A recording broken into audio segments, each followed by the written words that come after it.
Então, boa noite a todas e todos. Vamos começar aqui com o encontro de hoje. E a gente, como combinado, a gente vai continuar de onde nós paramos no encontro da semana passada, que foi falando, né? A gente ia começar a falar a gente estava falando de equação de reta, né? E a gente vai começar a falar de equação paramétrica de reta. E com isso a gente vai introduzir a ideia de equação paramétrica, que na verdade não serve só para reta, mas que são as duas é, grandes formas de representar objetos geométricos em geometria analítica, que são as equações cartesianas e equações paramétricas, né? E para isso, para falar de equação paramétrica de reta, nós vamos precisar do conceito de vetor, né? Então vamos começar a falar hoje também de vetores e de operações entre vetores. Beleza? Então, antes disso, de começar propriamente a matéria, queria fazer algumas observações, né? Porque vocês viram que eu disponibilizei aquele questionário sobre, assim, sobre coisas que vocês estão achando da disciplina. Então, eu queria primeiro agradecer as pessoas que responderam lá, teve alguns comentários que foram muito legais para, eu acho, nos ajudar a pensar na forma como a gente está conduzindo a disciplina e dizer que por que isso é muito importante, porque essa experiência, né, está sendo nova para todos nós e está sendo, acho que, muito difícil, né, para mim, pelo menos, como eu até botei um post lá no Google Classroom, para mim está sendo muito difícil essa experiência de aula remota, porque normalmente, como eu disse lá, eu oriento muito a forma que eu dou aula pela reação das pessoas, e aqui a percepção da reação das pessoas fica muito limitada. Então eu fico, quer dizer, o tempo todo meio perdido, assim, sem saber até que ponto as pessoas estão, como as pessoas estão reagindo, até que ponto as pessoas estão acompanhando ou não. Então, aquele formulário que eu botei lá para fazerem comentários sobre a disciplina, pontos positivos, pontos negativos, ele tem sobretudo esse objetivo, né? Nos ajudar a ir acompanhando como vocês estão levando a disciplina. Então a ideia é que aquele formulário vai ficar aberto o tempo todo, até o final da disciplina. Então vocês podem ir continuando, mesmo quem já respondeu, pode botar outra resposta e fazendo comentários lá, porque a gente sempre vai olhar essas respostas e vai nos ajudar muito a pensar na disciplina, beleza? E não precisa assim ficar com nenhum receio. Primeiro que não precisa se identificar, né? Não é obrigatório botar o nome. Acho que quem quiser botar o nome é legal, assim, também, porque eu até fico sabendo um pouco melhor de onde vem as reflexões, etc. Mas primeiro não precisa botar o nome. E mesmo quem botar o nome não precisa ficar preocupado, assim, que ninguém vai ficar chateado com nenhum comentário. É para ajudar mesmo a gente a pensar, né? Então, por exemplo, algumas pessoas colocaram lá sobre as dificuldades de acompanhar as atividades feitas com GeoGebra. Então, em função disso, não sei se vocês já viram, mas hoje de tarde eu gravei 2 vídeos rápidos, assim, falando um pouco sobre coisas básicas do GeoGebra e sobre como eu construí algumas das telas que eu estou usando nas aulas, né? Assim, que foram algumas das coisas que as pessoas manifestaram lá, né? Que estavam tendo dificuldade em entender essas telas. Então, em função disso, eu botei os vídeos lá, beleza? Então, é isso. Não precisa. É para ir respondendo mesmo e não precisa ter nenhum receio, assim. É para ir botando mesmo as dificuldades que vocês estão tendo, né? Os pontos positivos e os pontos negativos. Beleza? Assim, é, porque a gente está, todos nós estamos aprendendo a como lidar com esse momento, né? E para mim, pelo menos, não está sendo nada fácil, assim. Certo? Então, tem dois vídeos que eu botei lá. Eu também dei uma reorganizada lá nos materiais no site, no Google Classroom, que acho que tinha muita coisa. Eu subdividi mais as categorias lá de recursos digitais, etc.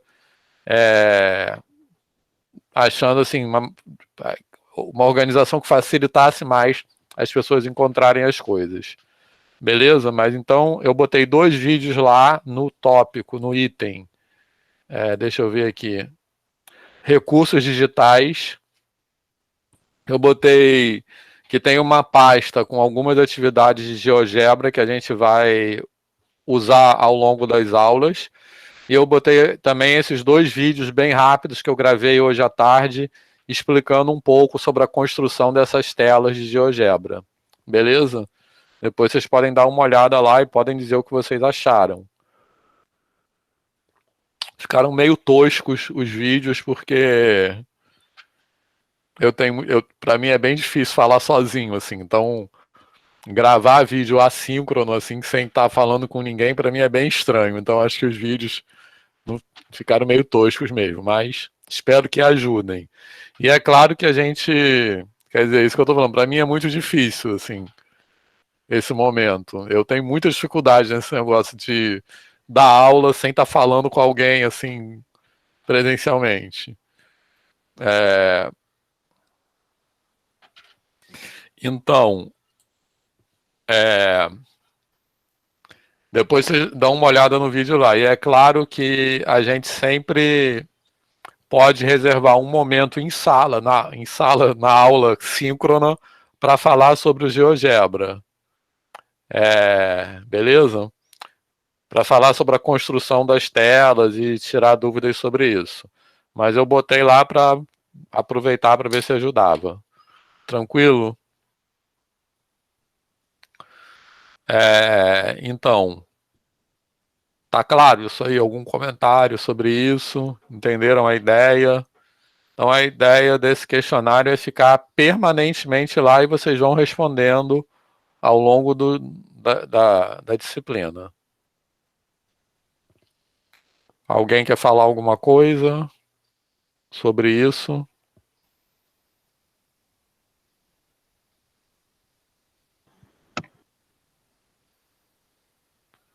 Beleza, então.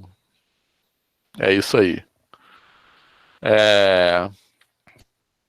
Então vamos. Isso. Então, que bom que vocês curtiram a ideia. Como eu falei, podem botar mesmo as coisas lá, ninguém vai ficar chateado. Eu também, quem não quiser não precisa botar o nome, quem botar o nome também não vai ter problema nenhum. Os vídeos são bem curtinhos, assim, não sei se, como eu disse, não sei se no meio eu me perdi, mas vamos ver. Depois vocês falam se acham que ajudou ou não as pessoas que estão tendo essa dificuldade com o GeoGebra, tá? Beleza, então vamos continuar aqui falando da matéria da aula de hoje propriamente dita. Então, como eu falei agora há pouco, no final da aula passada, a gente estava falando de equação da reta, né? A gente estava falando de equação cartesiana da reta, e eu apontei o que a gente vai falar sobre equação paramétrica, né? Então, para isso, o que é importante entender? Que para determinar uma reta, né, foi isso que a gente falou, estou repetindo isso aí da aula passada, para determinar uma reta no plano, nós precisamos conhecer 2 pontos pertencentes à reta ou um ponto pertencente à direção dessa reta, tá legal? Com esses 2 conjuntos de elementos, nós podemos determinar a reta. O que significa isso? Significa dizer que 2 pontos definem uma reta, ou então um ponto e uma direção também são elementos que definem uma reta. E aí, o que quer dizer definir uma reta? Quer dizer que existe uma e somente uma reta definida por esses elementos, né? Então, dados 2 pontos, existe uma única reta a qual esses 2 pontos pertencem, ou então, dados um ponto e uma direção no plano, existe uma e somente uma reta a qual esse ponto pertence e que está nessa direção. Beleza? Tranquilo? Isso, estou repetindo o que a gente falou, recapitulando, né, na verdade, o que a gente falou no final da aula passada. Bom, e agora, para pensar mais em equações cartesianas e em equações paramétricas, né, assim,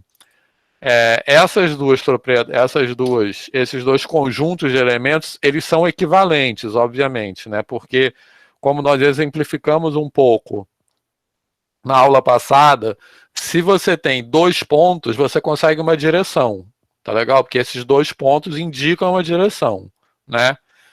E se você tem um ponto e uma direção, você também consegue um segundo ponto, beleza? Então, essas duas condições que definem uma reta, obviamente, são equivalentes entre si. A partir de uma, você pode chegar na outra. Tranquilo? Certo? Mas, alguma dúvida sobre isso? Nós vamos em seguida fazer exercícios que vão, eu acho, ajudar a, né, a clarear as ideias, assim.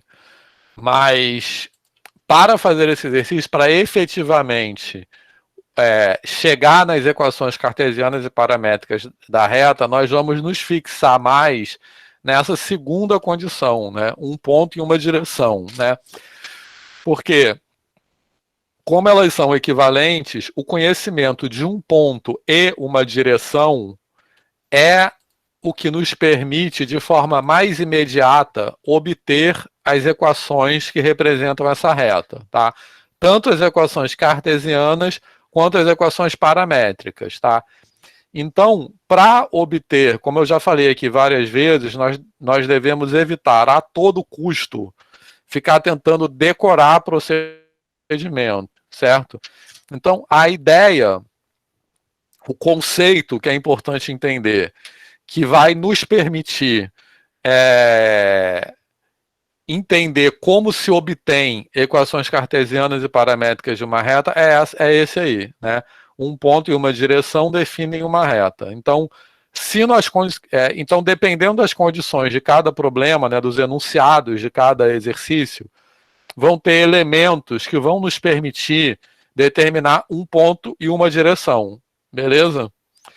Então, uma vez conseguindo, então nós vamos nos fixar nessa propriedade, né? Um ponto e uma direção definem uma reta. Então, uma vez nós, dependendo do que é dado em cada exercício, no momento que nós conseguimos determinar um ponto e uma direção, nós vamos conseguir obter a equação da reta, tanto as equações da reta, né? Tanto as equações cartesianas quanto as equações paramétricas. Beleza? Alguma dúvida até aqui? Ficou claro isso aí? Alguém quer perguntar? Reparem que eu tô o tempo todo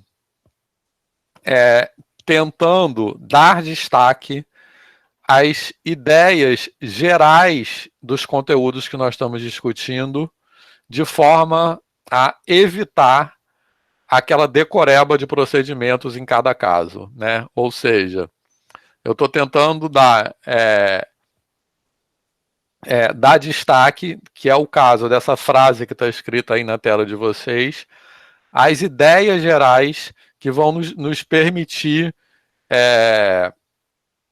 fazer os exercícios, os problemas dessa disciplina, em lugar de memorizar tipos de procedimentos em cada tipo que são associados a tipos de problema, que é muitas vezes a forma por meio da qual a gente aprende e estuda matemática na educação básica, tá certo? Então repara que eu estou fazendo isso mais uma vez. Também porque isso aqui é um curso de formação de professores. Então, eu estou fazendo isso não só porque eu acredito que é melhor aprender dessa forma, como eu também acredito que vocês devam se inspirar nisso para pensar em como vocês vão ensinar os conteúdos na educação básica futuramente. Beleza? Então, quer dizer, essa minha postura docente, né, de tentar fugir desses decorebas, tem esse duplo papel, né, tanto na aprendizagem dos próprios conteúdos, quanto na formação de vocês como professores, né, baseado naquilo que eu acredito em termos de formação de professores. Alguém quer falar alguma coisa sobre isso?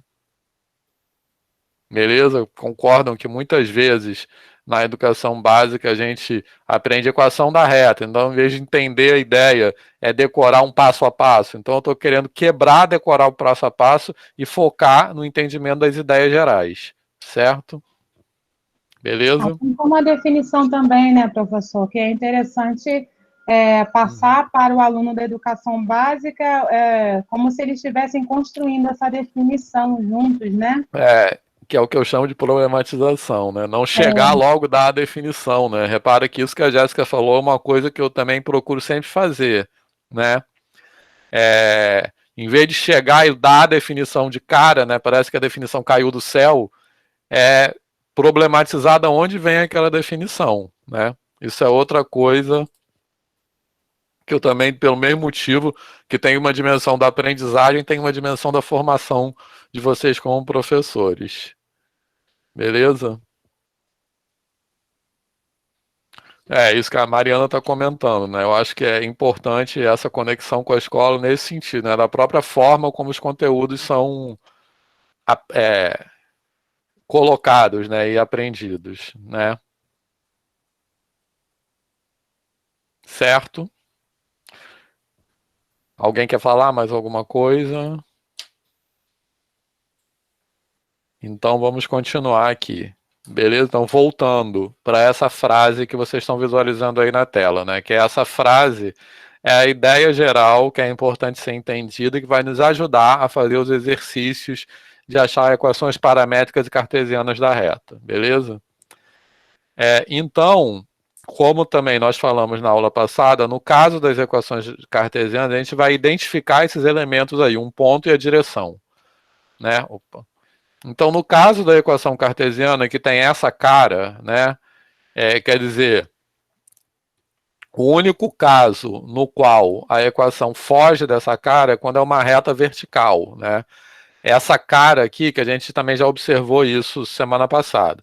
Essa cara aí é quando a reta que nós temos ela exprime uma função y como função de x, beleza? Então, quando a reta é vertical, ela não é um gráfico de função y como função de x, né? A gente comentou isso na aula passada, podemos falar um pouco mais também hoje. Quando a gente tem uma reta vertical, a equação cartesiana dessa reta não tem essa forma, né? Ela tem uma forma x igual a k, x igual a 2, x igual a uma constante, né? Isso é uma reta vertical. Então, mas em todos os outros casos, a equação cartesiana de uma reta vai ter essa cara aí, né? E olhando para essa cara, como é que a gente identifica esses dois elementos, o ponto e a direção? Ou seja, o que na equação cartesiana exprime o ponto por onde a reta passa e a direção que a reta segue? São esse Azinho aí, né, que a gente chama de inclinação ou declividade ou coeficiente angular, né? Então, de que forma esse Azinho indica a direção? Porque esse Azinho ele é definido pelo ângulo que a reta faz com a direção horizontal, com o eixo X. Beleza? Certo? Então, esse Azinho ele diz quem é o ângulo com a horizontal que a reta faz. Então, nesse sentido, esse Azinho define a direção da reta. Beleza? Nós já visualizamos isso lá no GeoGebra, que a gente muda o valor do Azinho, a inclinação da reta vai mudando, etc. Mais precisamente, esse Azinho, ele indica, ele corresponde, ele é aquele ΔY sobre ΔX, que também nós já exploramos bastante na semana passada, né, que é a variação média da reta também, né, que corresponde, se a gente visualizar aquele triângulo retângulo que eu posso projetar aqui, mas que nós discutimos também bastante na aula passada, ele é a tangente, né, ele é o ΔY, que é um cateto vertical sobre ΔX, que é um cateto horizontal, então ele é a tangente do ângulo que a reta faz com o eixo X. Tá beleza? Então, nesse sentido, esse Azinho indica a direção que a reta faz a direção da reta, né? E esse x0 e y0, cujas coordenadas aparecem aqui na equação da reta, são o ponto pertencente à reta. Alguma dúvida nisso? Certo? Então, isso mais ou menos é recapitulando o que nós já falamos. Beleza? Então, isso é uma forma de representação em geometria, a gente chama de equação cartesiana, porque nesse tipo de equação, ela só envolve, só aparecem as coordenadas cartesianas, que são x e y, né? Que são as coordenadas cartesianas que estão variando nesse conjunto, e constantes, né? Porque no caso aí, x0, y0 e a são constantes, são números que vão aparecer aí. Então isso chama equação cartesiana. E o que a gente chama de equação paramétrica é quando, além das coordenadas cartesianas, nessa equação figuram também parâmetros externos às coordenadas cartesianas, que podem ter, inclusive, um significado físico, né, sobre o qual eu vou falar daqui a pouco. Então, no caso, a equação paramétrica tem essa cara que a gente não se preocupe quem viajou completamente com essas fórmulas que estão aparecendo aí, mas que a gente vai entender em seguida, beleza? Para entender, né, o que é o que a gente vai fazer na aula de hoje, a construção dessa equação paramétrica ou vetorial, a gente vai precisar da ideia de vetor, né? Então, como a gente vai entender um vetor? Na verdade, existem diferentes formas de construir conceitualmente a ideia de vetor. Mas de uma maneira bem intuitiva, né? Um vetor, não sei quem já estudou, já teve algum contato com vetor alguma vez na vida, tá? Mas um vetor é frequentemente representado por uma setinha, assim, no plano, né? Que tem uma... Beleza? Ou seja, um segmento de reta com uma setinha na ponta. Beleza? Então, de uma maneira mais intuitiva possível, eu acho, um vetor é uma coisa que aponta em alguma direção. Então, por isso, ele tem essa representação geométrica que eu vou projetar em seguida, de uma setinha, né? Porque um vetor basicamente tem o papel de apontar em alguma direção no plano. E esse objeto matemático vetor que aponta em alguma direção, ele tem várias aplicações, tem vários lugares onde isso é importante, tanto em matemática como muito em física, né, também, tanto que muitas vezes na educação básica a gente aprende o conceito de vetor, né, na disciplina de física e não de matemática. Então, essa ideia de vetor, ela tem muitas aplicações e basicamente é um objeto matemático que serve para apontar uma direção, apontar um sentido, né, na verdade, para ser mais preciso, beleza? Então, essa é a ideia intuitiva de vetor. Assim como, por exemplo, um número natural é um objeto matemático que serve para contar coisas. Beleza? Analogamente, um vetor, a gente pode pensar dessa forma. É um objeto matemático que serve para apontar em uma direção. Beleza?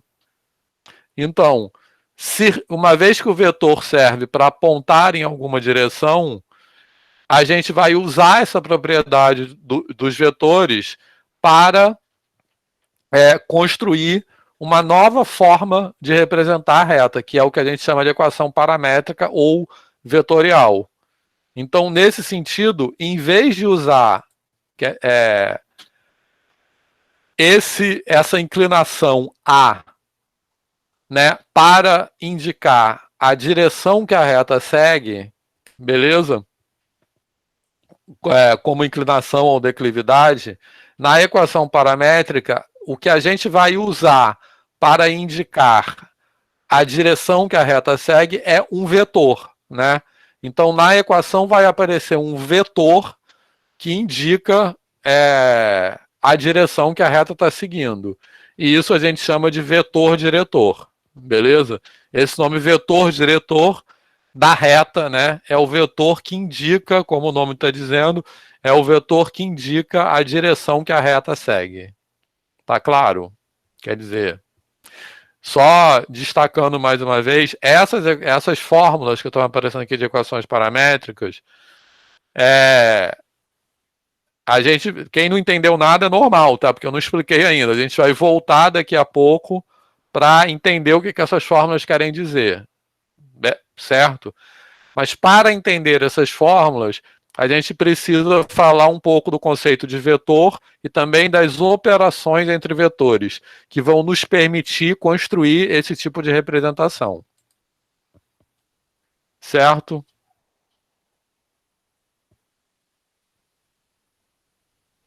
Ah, isso, que a Jéssica quer falar esse comentário aí?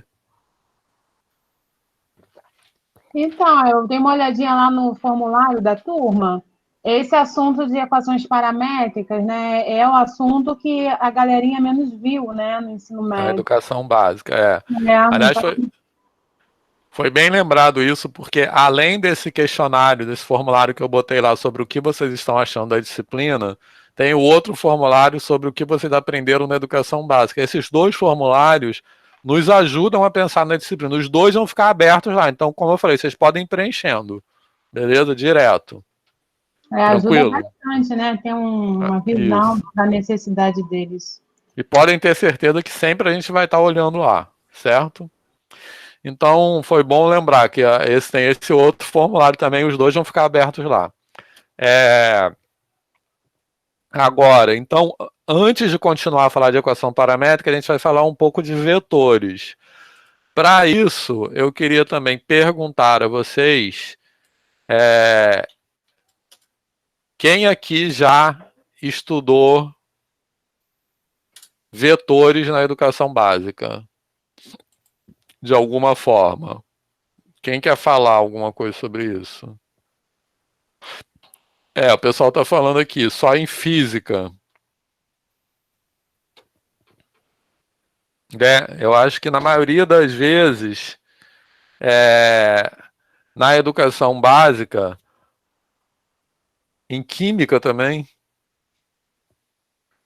isso aí eu não sabia.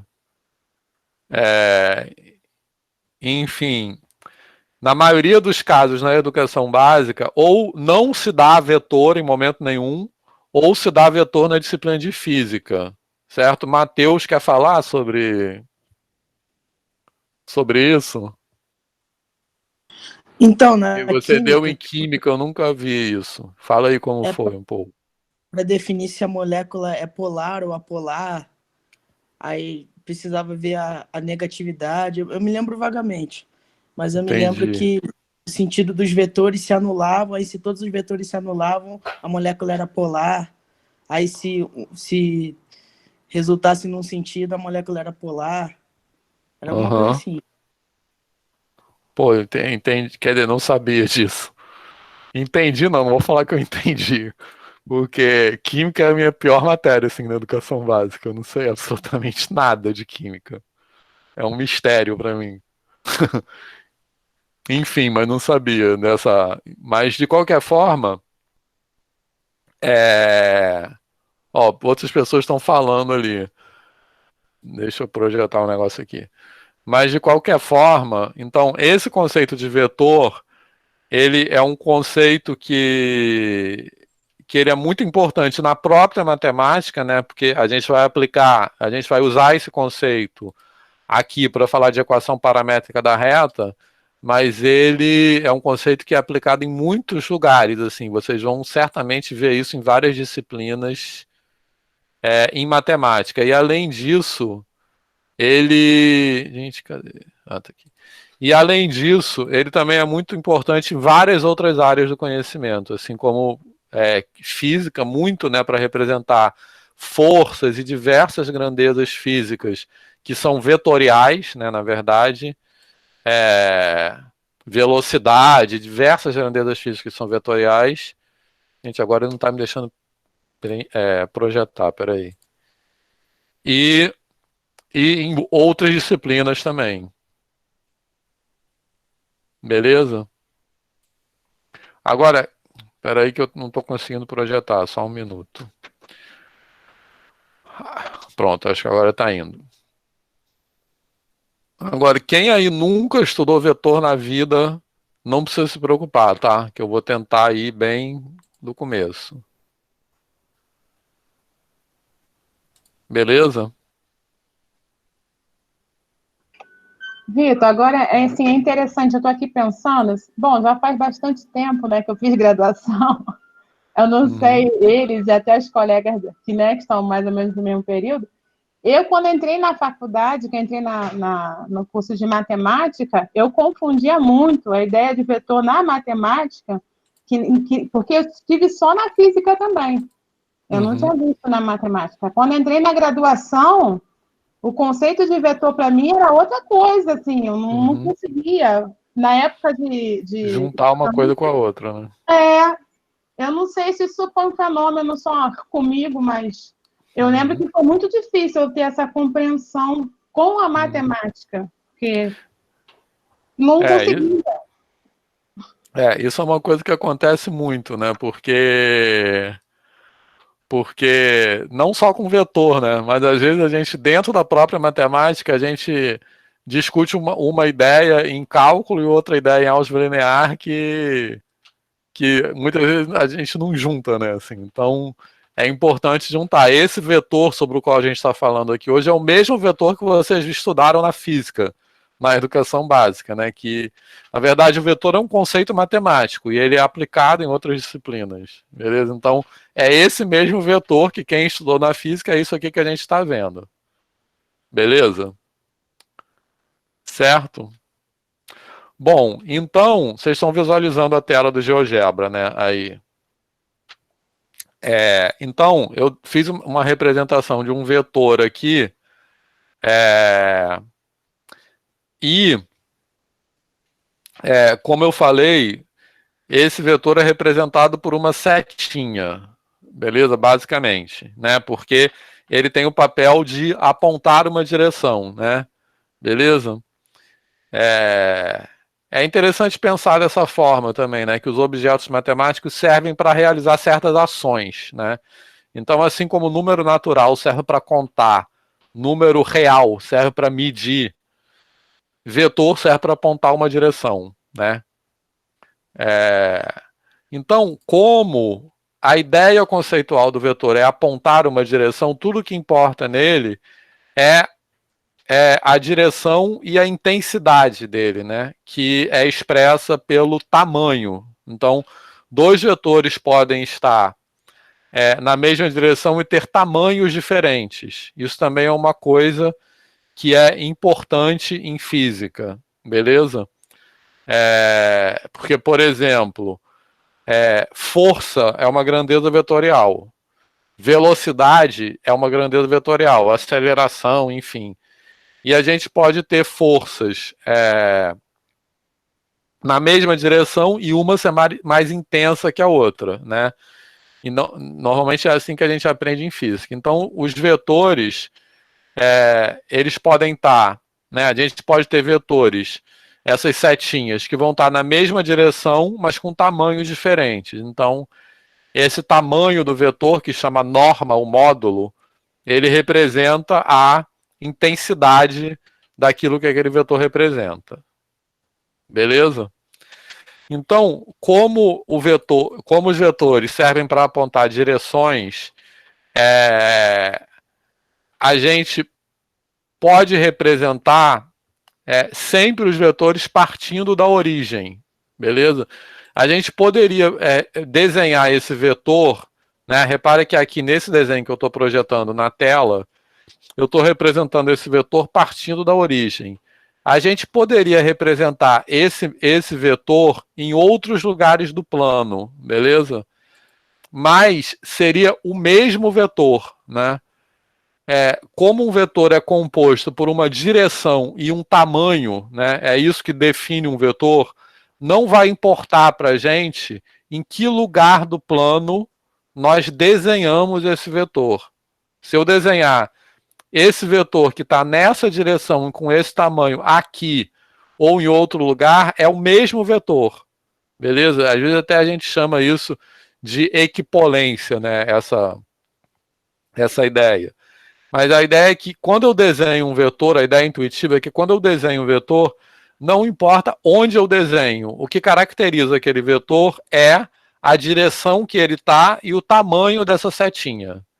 Beleza? Nessa ideia de apontar uma direção. Então, como não importa o lugar que a gente desenha, a gente pode desenhar sempre os vetores partindo na origem, que é o que eu estou desenhando aqui, certo? Nesse sentido, como a gente sempre vai desenhar, quer dizer, a gente pode sempre desenhar um vetor partindo da origem, para definir esse vetor, a gente vai definir esse vetor por meio das coordenadas do ponto que está na pontinha da seta desse vetor. Tá legal? Certo? Então, esse ponto que está na pontinha da seta desse vetor, eu chamei de ponto A. Então, observem aqui na janela de álgebra que está aparecendo as coordenadas desse ponto A. Estão visualizando aqui? Beleza? Certo? Então, para representar um vetor, basta eu dizer um ponto, né? E a gente vai entender que esse vetor parte da origem e a ponta da seta dele vai estar onde esse ponto está, que é esse ponto A que eu estou representando aqui, certo? Então eu posso mexer nesse ponto A e repara que aqui na janela de álgebra vão aparecer as coordenadas se modificando, né? Eu estou desenhando, eu marquei as coordenadas com essas projeções aqui nos eixos X e Y, e conforme eu vou mexendo aqui, essas coordenadas vão se modificando. Beleza? Alguma dúvida nisso? Vitor, Fala. por que sempre passa pela origem? Então, não é que sempre passa pela origem, mas assim, mas é assim, para facilitar, a gente sempre pode desenhar ele passando pela origem, entendeu? Porque quando a gente fala de vetor, o lugar de onde ele parte não importa muito. O que importa é a direção onde ele está e o tamanho onde ele tem, que ele tem, entendeu? Então a gente poderia falar assim, um vetor ligando o ponto 1, 2 ao ponto 2, 3. Beleza? Mas como não vai importar o lugar onde ele está no plano, eu posso pensar sempre os vetores partindo da origem. Então, se eu estou pensando os vetores sempre partindo da origem, eu não preciso dizer o ponto inicial e o ponto final, basta eu dizer o ponto final. Porque eu estou convencionando que o ponto inicial é sempre a origem. Entendeu? Sim, obrigada. Ficou claro ou ficou confuso, Lavínia? Não, ficou tranquilo. Entendi. Mais alguém viajou nisso?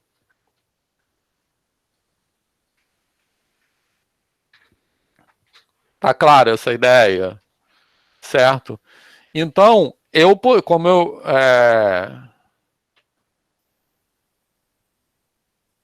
Peraí, Levi, já vou falar isso aí. Então, só recapitulando.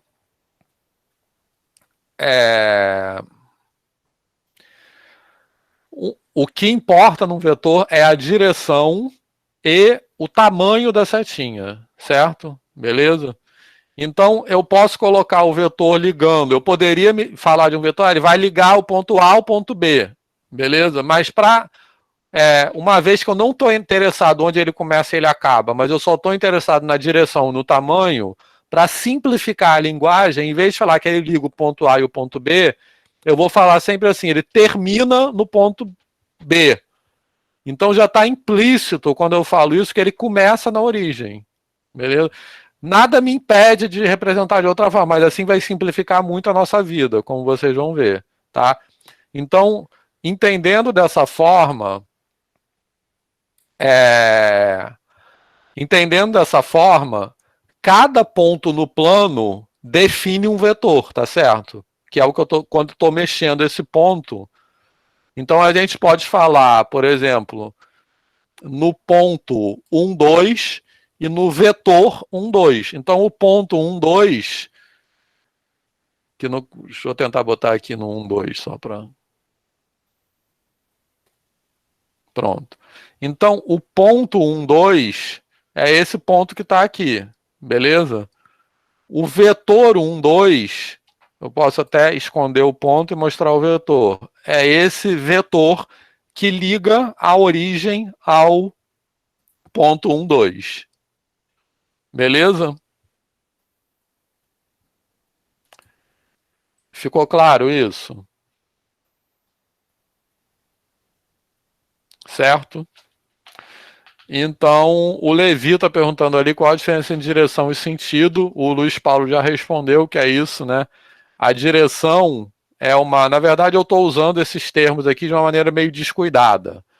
Mas na verdade, a direção, né, é bem como o Luiz Paulo falou, é a reta onde ele se apoia. E o sentido é a orientação dele. Então, eu posso ter, por exemplo, nessa reta aqui, só um minuto. Não desenhei. Mas imaginem essa reta aqui, que é obtida prolongando esse vetor, certo?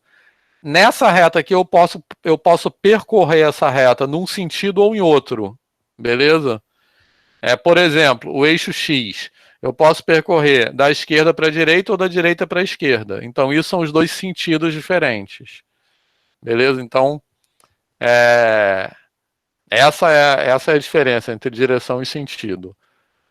Então, o sentido tem a ver com a orientação, com eu vou da onde para onde, né? Dentro daquela reta. E a direção é a própria reta. Certo? Espera aí, Matheus, já vou responder.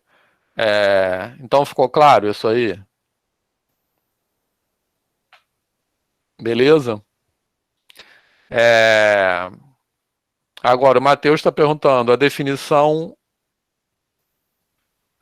de norma. É isso, Matheus? É a distância de um ponto até a origem. Ele escreveu um normal ali, mas a palavra é norma. Certo? É isso. Mas norma é sinônimo de módulo, na verdade. Eu vou voltar a falar sobre isso daqui a pouco, certo? Embora, repara só, do jeito que eu estou falando aqui, como a gente está pensando nos vetores sempre partindo da origem, para cada ponto está associado um vetor e para cada vetor está associado um ponto. Concordam? Então, cada ponto que eu pegar, que eu marcar qualquer ponto no plano, se eu ligar aquele ponto até a origem, eu defino um vetor. Beleza? Da mesma forma, um vetor é definido pelo ponto onde se encontra a pontinha da sua seta. Certo? Então, existe uma correspondência entre pontos e vetores. Beleza? Certo? A gente quase que pensa essas coisas como sinônimos, embora eles conceitualmente venham de lugares diferentes. Mas cada um está associado com o outro.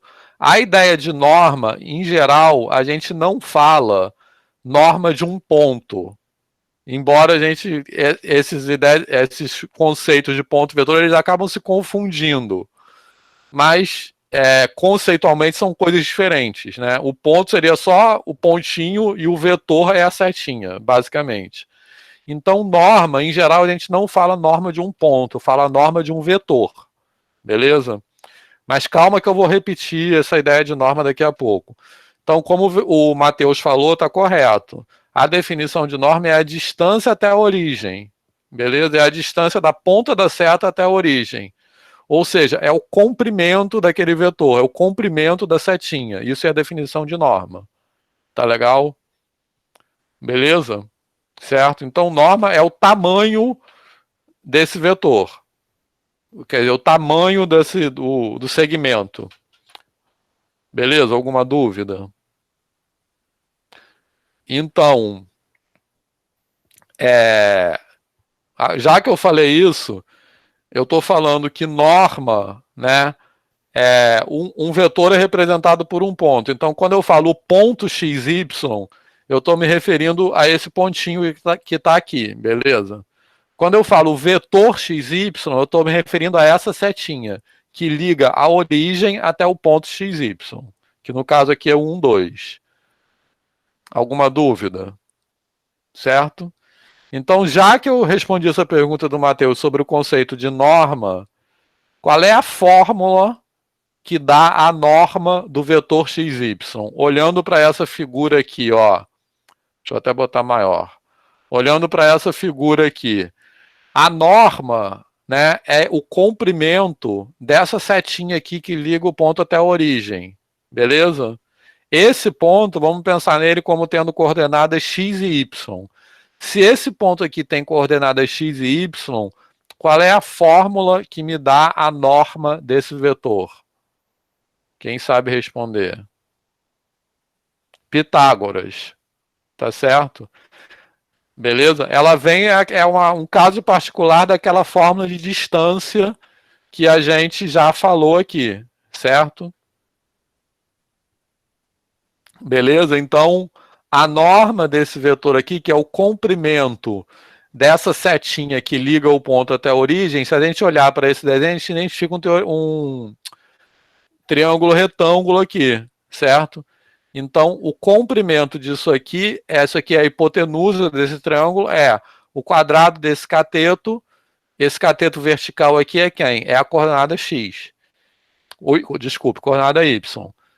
Mais o quadrado desse cateto, que é a coordenada x, raiz quadrada disso. Certo? Mas daqui a pouco eu vou projetar no PowerPoint, tem isso. Lá.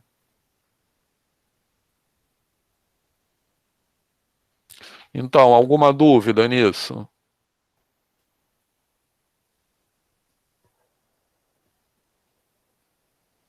Certo? Tá muito rápido ou tá na boa? Tá na boa, tá na boa. Ok, qualquer coisa reclamem aí, tá? Se estiver rápido ou devagar. Bom, então basicamente a ideia de vetor é essa, certo? Então, só destacando mais uma vez que ponto é uma coisa e vetor é outra, mas cada ponto define um vetor e cada vetor é definido por um ponto. Então, conforme a gente for trabalhando, essas ideias acabam meio se confundindo. E não tem muito problema que elas se confundem, desde que a gente lembre disso, né? Que são coisas diferentes, mas que uma está entrelaçada na outra. Certo? Então, agora, dito isso, eu quero começar a falar em operações entre vetores, né? Assim, que são operações algébricas, né? Que a gente define. Assim como a gente define operações algébricas entre números, né? Soma, multiplicação, a gente também define operações algébricas entre vetores que vão ser úteis para a gente fazer as coisas que a gente vai querer fazer usando vetores aqui, beleza? Que no nosso caso é equação da reta, né? Mas essas operações algébricas também são importantes, por exemplo, quando a gente aplica esses vetores em física, quando a gente fala de vetores representando forças, a gente quer calcular o que se chama em física de resultante dessas forças. Né? Lembram desse nome? De resultante? Alguém já estudou isso? Certo? A resultante. Então, qual seria a ideia de resultante? A resultante seria quando a gente tem em física, né? Pensando em física, embora eu não seja físico, mas pensando assim, um pouco que eu sei de física, né? Então, qual seria a ideia de resultante? Quando a gente aplica mais de uma força numa determinada partícula, cada força isoladamente tem um efeito, né? Digamos assim. Na verdade, ela produz uma aceleração, né? Mas enfim, ela tem um efeito, cada força isoladamente. Quando a gente aplica mais de uma força, qual é o efeito total, beleza? Então, o efeito total é como se fosse o somatório dessas forças todas, beleza? Que são aplicadas. Tranquilo? Certo? Só que esse somatório, ele não acontece da mesma... essa soma de forças que resulta num resultado final, desculpe a redundância, ele não se dá da mesma forma, ele não corresponde simplesmente a somar as intensidades dessa força. Porque, por exemplo, se a gente tem, estão vendo a minha mão aqui, se a gente tem uma partícula que está aqui e a gente aplica uma força para esse lado e uma força no sentido oposto, então elas não vão se somar, elas vão uma anular a outra, né? Uma descontar da outra. E se a gente aplica uma para cá e outra para cá, fazendo 45 graus, como é que a gente calcula a resultante, ou seja, o somatório dos efeitos dessa força? Então, daí que surge o conceito de soma de vetores. Tá legal? Que eu vou explicar em seguida. Ficou clara essa ideia geral? Beleza? Então, se eu tenho uma partícula aqui, vou aplicar uma força que está nessa direção e outra que está assim, então o resultado da aplicação de todas essas forças não é a soma das suas intensidades, é uma coisa diferente. Porque como elas estão em direções diferentes, uma está puxando para cada lado. Tá legal? Certo. Então daí vem o conceito de soma vetorial, que eu vou mostrar em seguida. Antes de falar da soma vetorial, a outra operação que a gente faz com vetores é o produto por escalar, certo? São as duas operações aritméticas, duas operações algébricas básicas que a gente faz com vetores, beleza? Então, o produto por escalar, ele quer dizer o seguinte, ele quer dizer uma operação que a gente faz com vetor, que a gente mantém a direção e a gente muda a intensidade desse vetor, a gente muda o comprimento. Então a gente vai multiplicar esse vetor por um número, beleza? Então esse vetor aqui, por exemplo,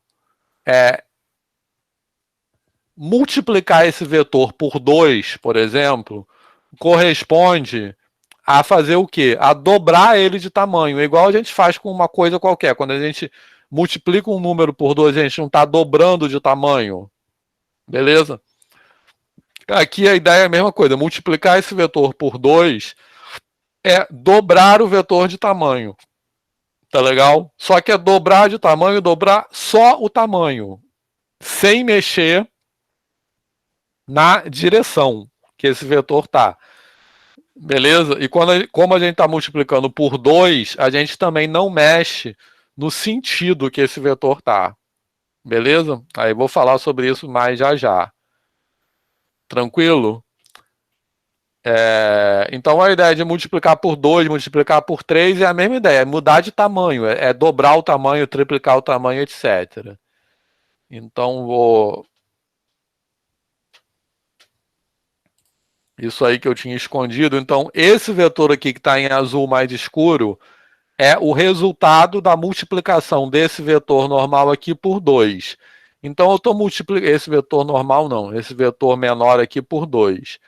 Então, eu estou multiplicando esse vetor aqui por um número, tá? Então, por isso é um produto por escalar. Esse escalar seria o número, certo? Então, nessa tela aí do GeoGebra, eu criei esse controle deslizante que vocês estão vendo aqui no canto superior direito da tela. Esse controle deslizante aqui é o número pelo qual eu estou multiplicando o vetor. Então, repara que aqui está marcando t igual a 2. Né? Então, t igual a 2 quer dizer que esse vetor maior é o resultado da multiplicação do vetor menor por 2. Deixa eu expandir um pouco esse desenho aqui. Lá no vídeo que eu postei hoje de tarde, eu ensinei como criar esses controles deslizantes aqui, que são muito úteis para a gente em várias coisas. A gente vai usar esses controles deslizantes aqui. A gente já usou semana passada, quando a gente fez parábola, reta e tal. Então, eles são muito tudo que a gente vai mexer neles e repara só, as coisas vão mexendo ali. Então, o que eu estou fazendo aqui? Esse controle deslizante que eu estou chamando de T, como eu falei, ele representa o número pelo qual esse vetor está sendo multiplicado. Então, repara que quando eu vou aumentando esse controle deslizante aqui, esse vetor maior que está aqui está aumentando. Agora ele está multiplicando por 2,3. Então, ele está na mesma direção, no mesmo sentido e com 2,3 vezes maior o tamanho. Beleza? Então, eu vou aumentando. Agora ele saiu da tela. Então, nesse caso aqui, ó, ele está mudando de direção, desculpa, está mudando de tamanho, mas mantendo a mesma direção e o mesmo sentido. Professor, tranquilo? Mas nesse caso, ele está contando os dois vetores juntos ou só o que está em cima? Não, o que está em cima que você está falando é o maior? Sim, é o que começa na seta do outro. Ah, não, então, foi bom você ter falado isso. Ele não começa na seta do outro. Os dois começam na origem, entendeu? Ah, entendi. Beleza?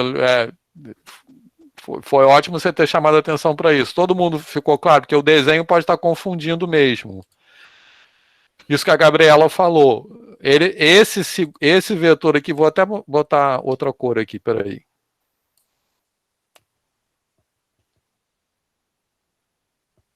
Só um minuto, essa cor.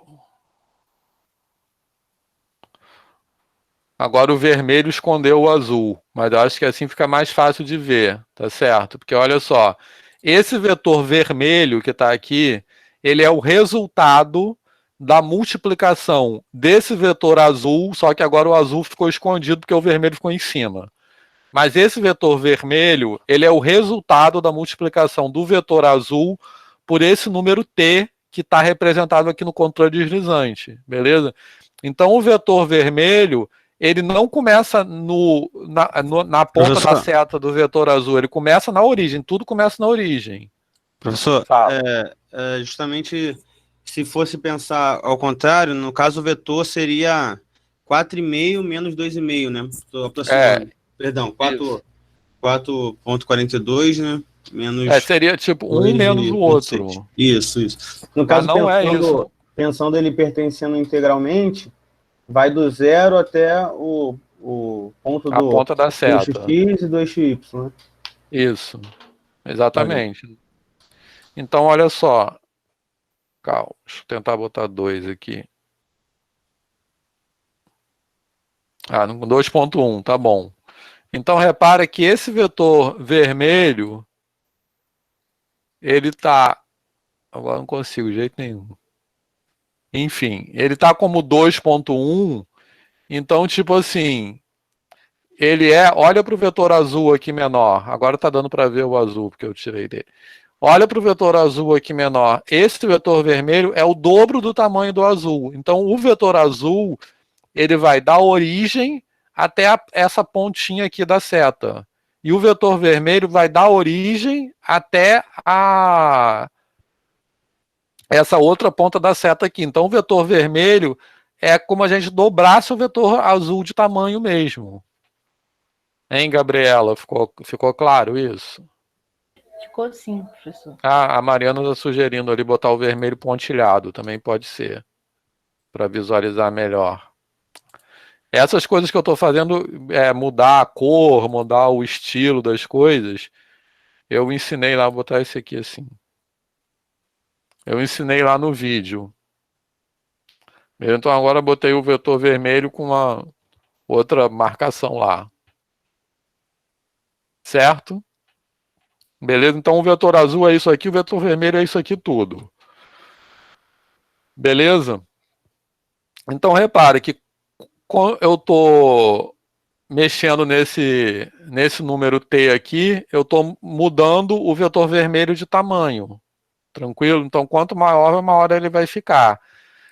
Então, essa operação que eu estou fazendo aqui, por enquanto, eu estou mexendo no tamanho, mas ele mantém a mesma direção e o mesmo sentido. Tá tranquilo? Certo? Alguma dúvida? Agora, então, agora o T, olha para o T aqui, o T está 2,5. Então significa que esse vermelho aqui, ele é 2 vezes o azul mais metade do azul, 2 vezes e meia. Tá? Então o tamanho dele é tipo se eu colocasse o vetor azul aqui, repetisse o vetor azul aqui, mais metade dele, é 2 vezes e meia. Aí eu vou diminuir isso aqui, ó, repara. Agora 1,1, ele é quase o mesmo tamanho do vetor azul, ele é o tamanho do vetor azul mais 1/10 dele, né? Assim, 1,1 é 1 mais 1/10. Agora eu botei por sorte que eu mexi no mouse, ele ficou exatamente igual a 1.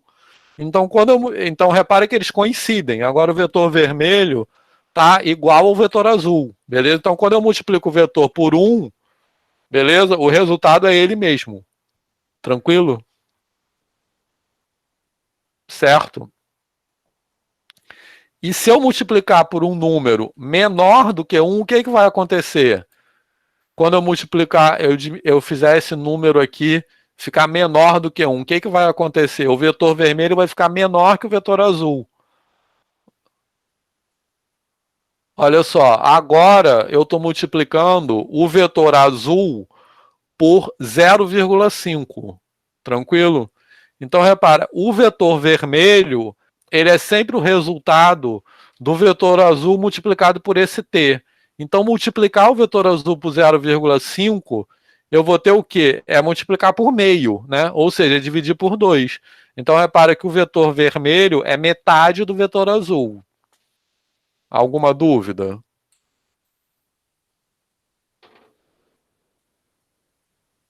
Na boa? Agora, até agora, essa operação que eu fiz de multiplicar o vetor por um número, ele não alterou, ele quer dizer, ele alterou o tamanho do vetor, mas não alterou a direção nem o sentido. E nunca vai alterar a direção, certo? Porque a direção é essa reta, é obtida do prolongamento desse vetor. Mas, qual é a situação que eu vou alterar o sentido desse vetor? Como é que eu vou multiplicar esse vetor? Tem algum número que eu vou multiplicar aqui que ele vai alterar o sentido? Isso, multiplicar por um número negativo. Exatamente. Então, olha só. Repara só, eu estou diminuindo o valor de t, né, que é o valor pelo qual eu estou multiplicando. Então, agora esse t ficou negativo, repara. Então, olha só, agora preste atenção no valor de t aqui. E vocês podem acompanhar, esqueci de falar. É bacana acompanhar também aqui pela janela de álgebra, né? Porque a janela de álgebra vai mostrando as representações cartesianas desse objeto. Então, aqui as coordenadas do vetor U linha é o vetor vermelho, o vetor U é o vetor azul, tá? Então, repare que quando o t está menos meio, que é multiplicar por menos meio? Multiplicar por menos meio é reduzir o tamanho pela metade e alterar o sentido, concorda? Beleza? Multiplicar por meio é reduzir a metade. Multiplicar por menos meio, além de reduzir a metade, eu estou alterando o sentido. O plano de Argand pode ser considerado mudar o sentido. Boa pergunta, Matheus. Espera aí rapidinho que eu já vou retornar a isso. Então, olha só, agora eu vou mudar aqui. Então, continuo quando esse t é negativo, repara. Eu tô... Espera aí. Quando esse t é negativo, então agora eu estou mudando o sentido. Então, olha só.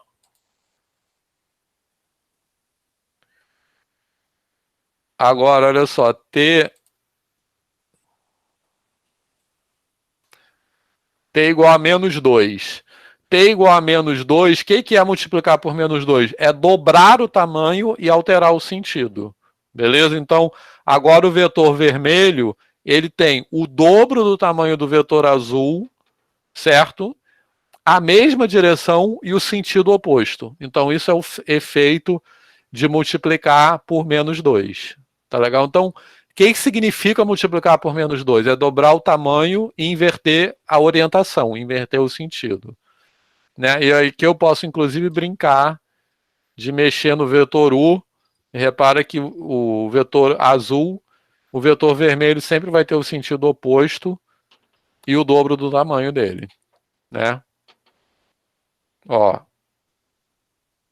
Certo? Beleza? Então, multiplicar por menos 2 é sempre dobrar de tamanho e inverter o sentido. Então, inverter o sentido, se o vetor azul está aqui, né, no eixo, no primeiro quadrante, o vetor vermelho vai estar lá no terceiro quadrante. Agora, se eu jogo o vetor azul para o terceiro quadrante, o vetor vermelho vai estar no primeiro, né? A mesma coisa aqui, ó. Então, eu estou sempre invertendo o sentido. Beleza? E se eu multiplico por um número positivo, eu estou preservando o sentido, né? Então, o vetor vermelho, nesse caso, vai estar sempre no mesmo sentido do vetor azul. Certo? Alguma dúvida sobre isso? Não tá muito rápido, não?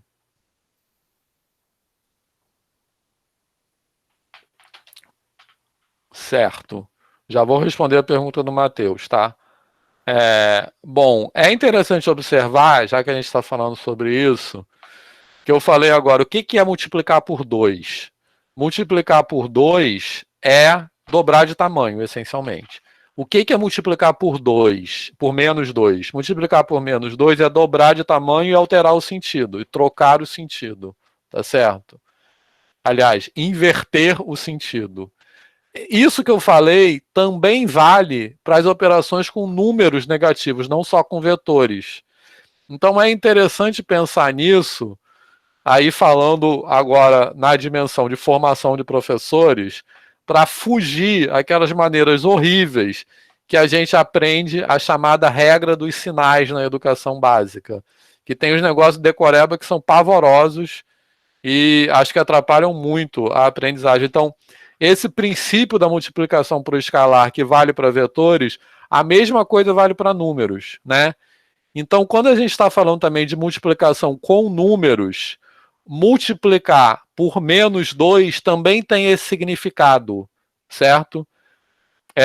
O que é multiplicar por menos 2? É dobrar de tamanho e inverter o sentido. Então, por isso, quanto é 3 vezes menos 2? Pensando dessa forma, né?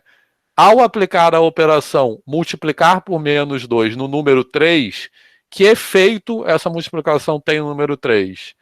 Ela dobra o 3 de tamanho, então ela passa para 6 e inverte o sentido. Então, qual é o resultado final? Menos 6. Beleza? Tá claro isso? Agora, se eu aplicar essa operação no número menos 5, por exemplo, pensa no menos 5, aí eu vou multiplicar menos 5 por menos 2. O que significa multiplicar menos 5 por menos 2? Significa dobrar o menos 5 de tamanho e inverter o sentido. Então, ao fazer isso com menos 5, eu vou transformar o menos 5 em quem? Respondam aí. Pego o menos 5, dobra de tamanho e inverte de sentido. Certo. Alguém se perdeu nisso que eu falei? Ô, professor. Fala. Então, quer dizer, assim, tentando resumir, independente do número principal ser negativo ou positivo, ele sendo multiplicado por um número negativo, ele vai mudar o sentido. Isso, exatamente. Isso aí. Por isso que quando eu multiplico 2 números negativos, o resultado é um número positivo. Entendeu? Porque inverteu o sentido. E quando eu multiplico um número negativo por um positivo, o resultado é um número negativo, porque inverteu o sentido. Entendi. Obrigada, professor. Professor, Entendeu? Entendendo isso, digamos que fica mais fácil por se tratar de um plano cartesiano, né? Uhum. Mas assim, se fosse eu estou pensando já numa situação de dando aula mesmo. Você está numa expressão ou resolvendo uma expressão ou alguma equação que seja. Como que consegue elucidar isso, inverter o sentido, algo que é que na cabeça do aluno talvez ali não esteja envolvendo sentido, direção, como no plano cartesiano? Isso, então, boa pergunta. Aí, eu acho que justamente a questão, Júnior, que o que fica faltando é a gente destacar na educação básica que quando a gente trabalha com a reta numérica, também o sentido também é importante ali, entendeu? Então, a reta numérica, o sentido, como vocês já falaram, tem a ver com a orientação. A orientação significa... Peraí, rapidinho.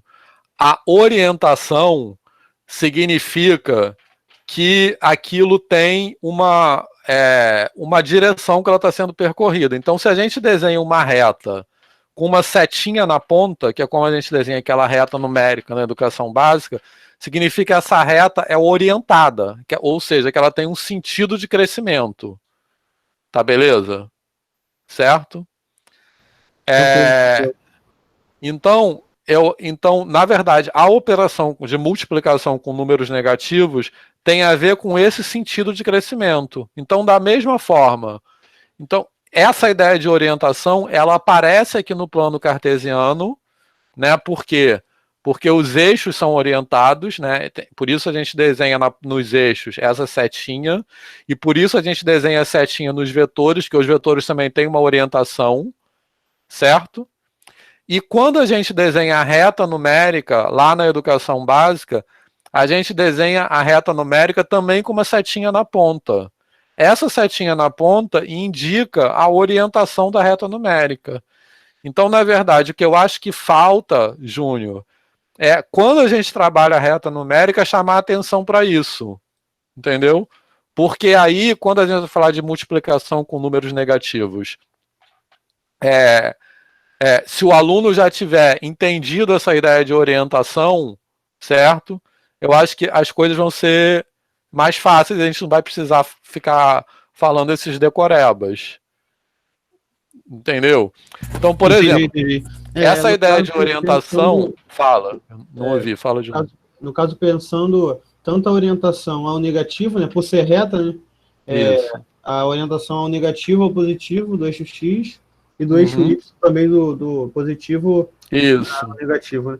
E assim, você me colocando, né, no lugar do aluno, a pergunta é sempre o porquê, né? Mas por que, professor, isso, isso e isso? Por que não é inverter o sinal? Por que não inverte o sinal? A gente sempre escuta inverte o sinal. Então a resposta imediata, né, para tirar essa dúvida do aluno é sempre jogar para a reta? Não, você precisa ir para a reta, olhando um número a partir de uma reta. O número está localizado dentro de uma reta. Seria isso? Sim, então? Eu acho que sim. Eu acho que é no momento de você construir a reta, já construir chamando atenção para essa ideia da orientação, né? Então, por exemplo, um momento anterior a esse, que essa ideia de orientação também é importante, é quando você começa a introduzir os números negativos. Aí você pergunta assim na escola, não sei em que série é isso, tá? 6º ano, eu acho. Você pergunta assim para o aluno, ou 7º, né? Você pergunta para o aluno, quem é maior, -3 ou -2? O que os alunos vão responder? Quem é maior, -3 ou -2? Vocês acham? Uma confusão comum que acontece aí. Eles vão responder -3. E vão responder -3, mas quem é maior? É -2. Por quê? Porque essa noção de maior, ela é dada pela orientação também. Então, o que significa ser maior? Significa estar mais à direita na reta, né? Tá mais assim, beleza? Então, o -3 é menor do que o -2, porque se a gente percorrer a reta no sentido da sua orientação, o -3 vem primeiro. Beleza?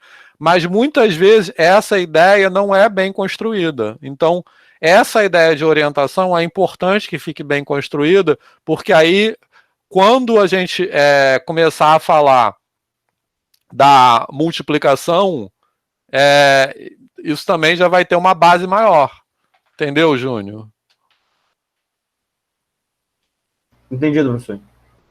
Beleza? Então isso é muito importante. Então repare que essas coisas que a gente está falando aqui nessa disciplina tem a ver com coisas que vêm lá desde o Fundamental 1. Então essa ideia de orientação é muito importante para entender tudo isso. Alguém quer falar alguma coisa? Jéssica, que estava escrevendo aí, Lívia. Fala. Você estava falando do jogo da trilha, que é um negócio bacana.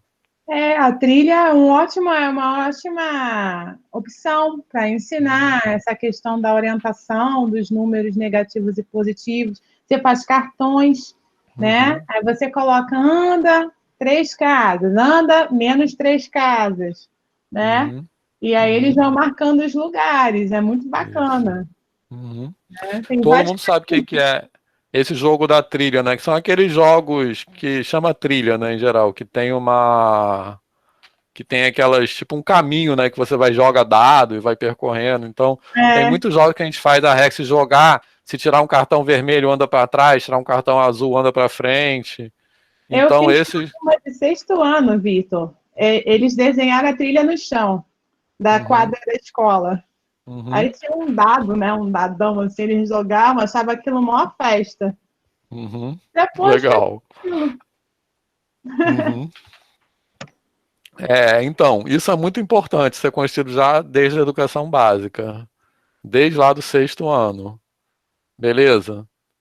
Certo? Então, essa ideia resumindo um pouco, assim, ficou claro para todo mundo? Eu estou insistindo nisso porque essa ideia é importante lá no Fundamental 1 e é importante para a gente aqui agora. Então, ficou claro para todo mundo essa ideia de que multiplicar por um número positivo é alterar o tamanho e preservar o sentido, e multiplicar por um número negativo é alterar o tamanho e inverter o sentido. Beleza? Porque se a gente estivesse numa sala de aula física, eu estaria rabiscando no quadro. Aqui isso não é tão simples. Eu estou só falando assim. Por isso que eu estou perguntando para vocês se está na boa. Certo? Tranquilo? Ninguém está falando nada, eu vou entender que está tranquilo.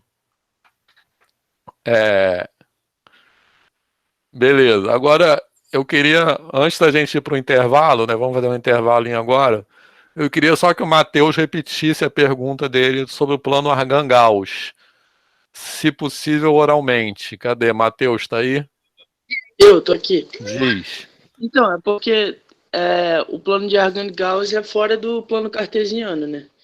Só que, inevitavelmente, se a gente multiplicasse por um número imaginário, ele cairia lá para outro plano. Então, eu queria saber se pode ser considerado mudar o sentido, porque ele vai para um plano real, de um plano real para um plano imaginário. Pode, ótima pergunta, mas olha só. Eu só não sei se você está usando as palavras da melhor maneira possível. Todo mundo entendeu, todo mundo já estudou, quer dizer, possivelmente não, acho que muita gente não deve ter estudado números complexos. Mas eu acho que depois até é bacana a gente falar um pouco de números complexos aqui, né? Então, Matheus, olha só. O que é o plano de Argan-Gauss? O plano de Argan-Gauss é o lugar onde a gente representa os números complexos. Beleza? Que em vez de representar o número complexo, os números complexos numa reta, para representar os números complexos, a gente precisa de um plano. Beleza? Chama plano de Argan-Gauss.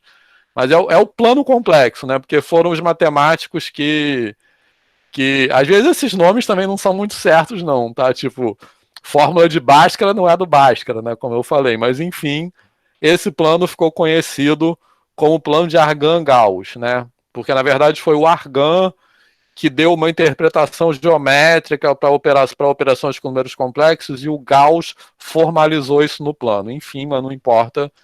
Mas é o plano complexo, né? Que eu imagino que muita gente aqui não tem estudado nunca na vida plano complexo, mas a gente vai falar um pouco sobre isso aqui também, né? Foi bom o Matheus lembrar. Então, os números complexos, depois eu vou desenvolver mais isso, não hoje, mas outra aula.